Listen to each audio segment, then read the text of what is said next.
Well, one of the vice president's favorite stories doesn't appear to be hers. It looks like she plagiarized it from a well-documented Martin Luther King Jr. story. Yet another Kamala attempt to rewrite her own history in an effort to court black voters. Let's bring in L.A. County Republican Party Chair Siaka Massaquoi and Fox News political analyst Gianno Caldwell. Welcome to you both. Thank you. I want to play this. I'm still stunned by it, and y'all might be as well, but this is Joy Reid talking to black voters.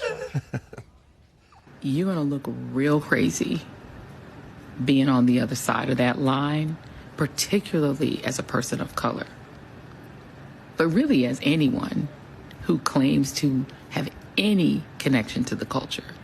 You're going to look real weird and real lonely on that side.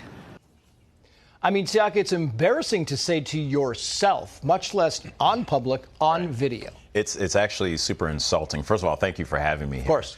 But I would like to throw a question out to a lot of black Americans watching this. Aren't we just sick and tired of being insulted like this?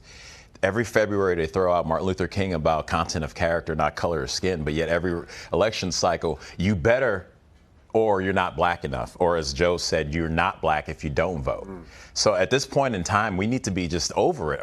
We're individuals, we're human beings that our melanin count, yes, is high, but we also remember she helped lock up a lot of black men that look like me.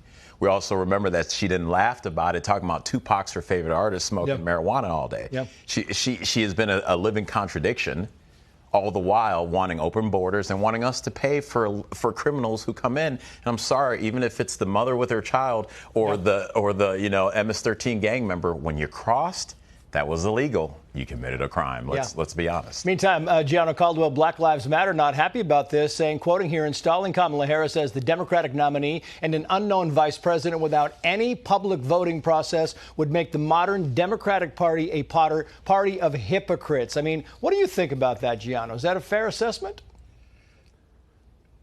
Well, I mean, who would have known that in 2024 would many of us be agreeing with Black Lives Matter, but here we are. I'll tell you, the media continues to piss on our legs and call it rain, especially people like Joy Reid and others who will continue to gaslight black Americans throughout this entire election and say, if you do not vote for Kamala Harris, you're doing X wrong. This is absolutely incorrect. We are looking for a president of the United States to lead the country. We're not looking for an identity politics candidate to lead the country. And that's what black Americans are going to be facing this election cycle. They know that they've been bleeding black voters under Joe Biden, and Donald Trump has been gaining them. He's been going into those communities and looking to get those folks onto his side. They need to do the real work, and they've not been doing that for decades. They've been failing our community. And to Gianno's point here, I want to put this poll up. This is the New York Times Siena poll, and you talk about this. You've got support among black voters. New York Times Siena 23% in favor of Donald Trump. NPR Marist 34%. He pulled 8% of the vote, Siaka, in 2020. Well, and one thing that's coming around, and it was just mentioned a second ago, is that there's people coming over from the black community because the reality is I just had a 4-month-old baby. The reality is we want to be able to buy a home. We want to be safe to buy a home. We also want economic opportunity.